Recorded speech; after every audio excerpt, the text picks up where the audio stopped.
everyone, welcome to Online Study for You, one-step solution for all your placement needs. So guys, I hope you all are well and safe. Make sure to subscribe this channel if you haven't subscribed yet, and our new YouTube channel, that is Online Study for You Jobs as well. Both the channels are going to be very helpful for you, and due to copyright strike issues, whatever videos we have removed from Online Study for You channel, we are continuously uploading those videos on our new YouTube channel, that is Online Study for You Jobs. So make sure to subscribe the channel. The link for the new YouTube channel is provided in the description itself. So guys, please do subscribe. Please support us. Also, don't forget to install our Online Study for You app. The link for the app is also given in the description itself, right?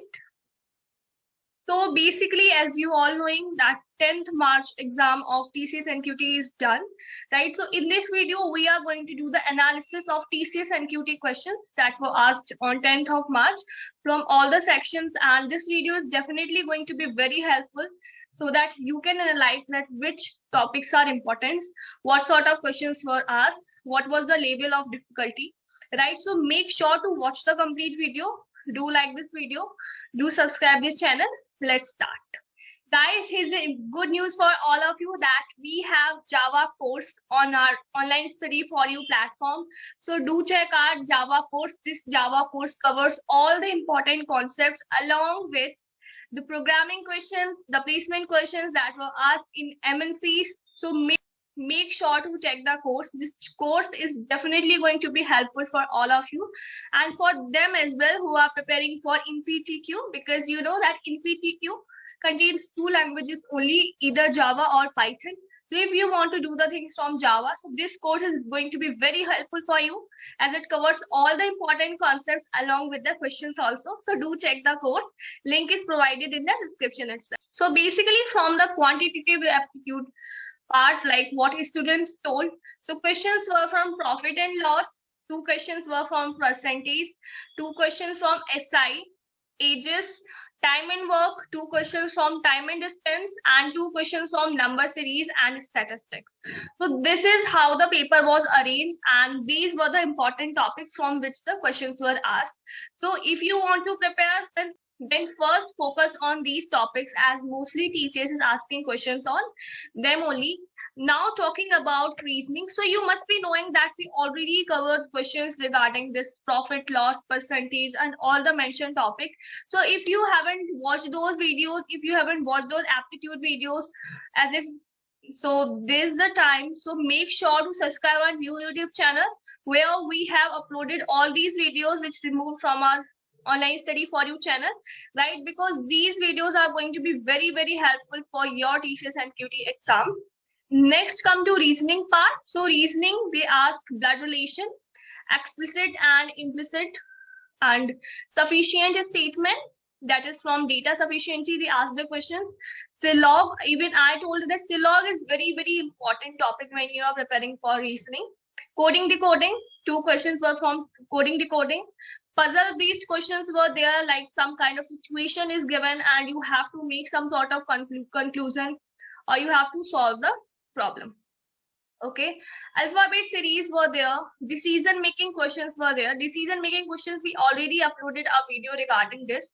So if you haven't watched the video, make sure to watch those videos as they all are available on our new YouTube channel, that is Online Study for You Jobs. And analogy questions were there, right? So this was the sequence, that aptitude, then reasoning, and what students told that aptitude was kind of tough, right? So it was moderate to tough level, moderate to difficult level, although reasoning was easy as if according to the students. So make sure to balance the time and speed both when it comes to aptitude part. Even now students told that due to lack of speed, they missed many questions, right? So how you can get the speed? Now question comes, how you can get the speed? Just by practice. There is no shortcut. So start practicing, keep practicing. Only practice can help you to get the speed that you are looking for. So keep practicing, keep solving the questions. Next, from coding MCQ, if we will talk. So coding MCQs were from software engineering. This time TCS is asking mainly questions from software only. So even in NQT Fab also, the question were from this part, right? So SDLC based questions were there, sorting question, even in the live classes that I took for 3 days, and in the videos itself, I have told you many times that revise the questions regarding sorting. So sorting question was there, 2 output based question was there that TCS usually asks, 1 pseudocode,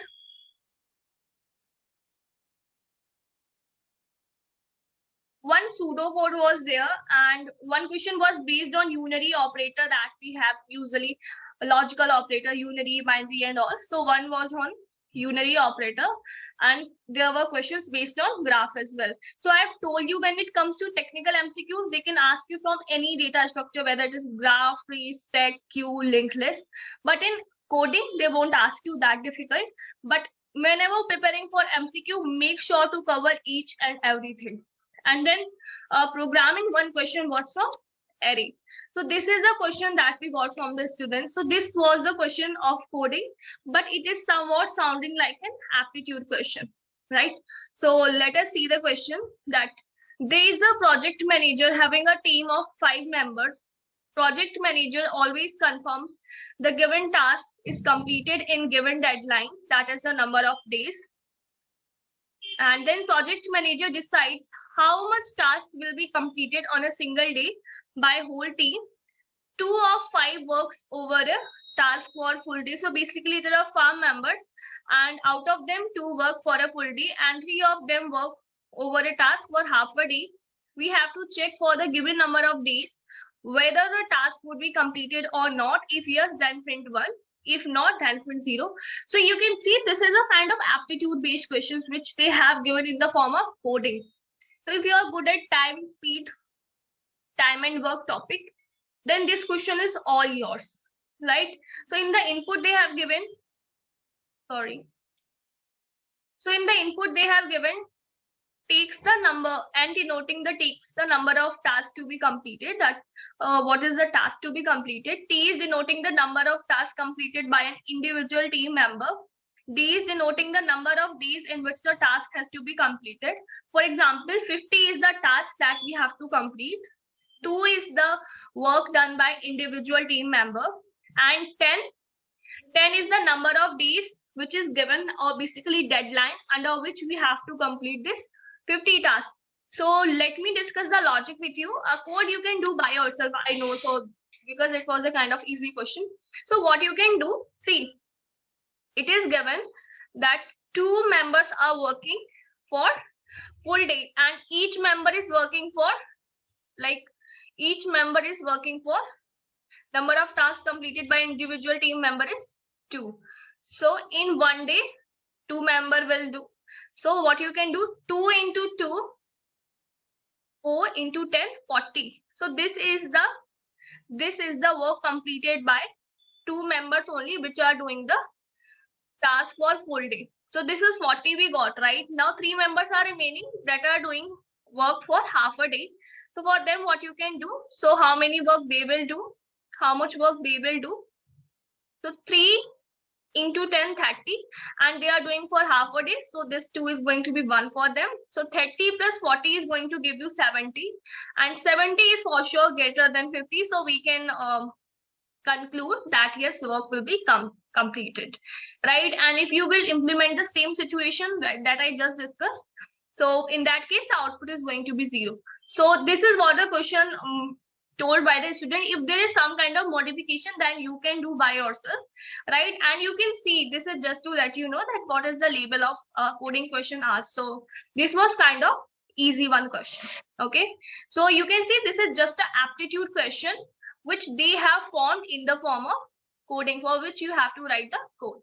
Okay, so here we have included some questions from graph as well, right? So the first question says, determine the number of edges present in a complete graph having n vertices.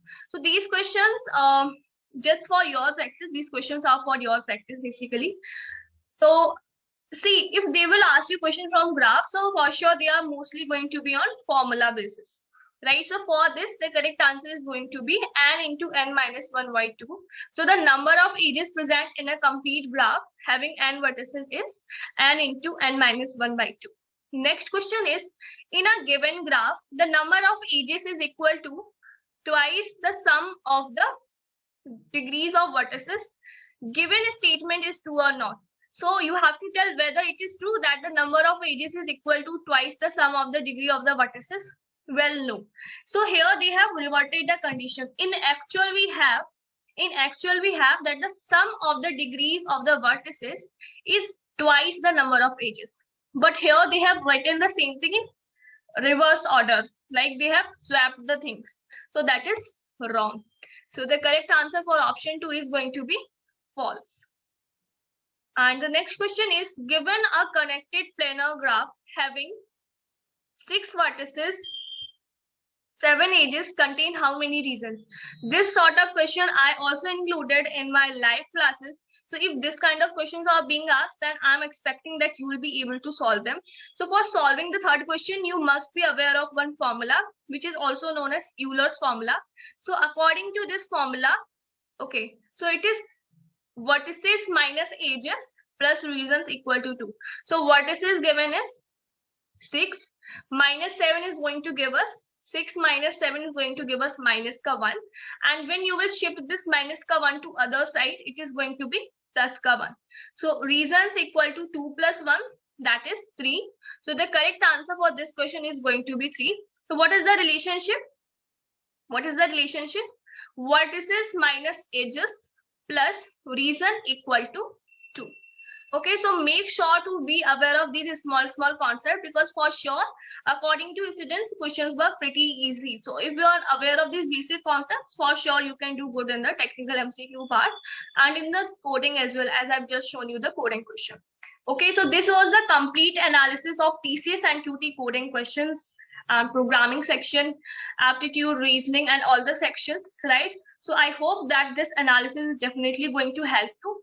Don't forget to check our Java course. For sure, it is going to be very, very helpful for all the students who want to learn Java and who are preparing for InfyTQ. So do check the course. Thanks for watching this video. Bye-bye.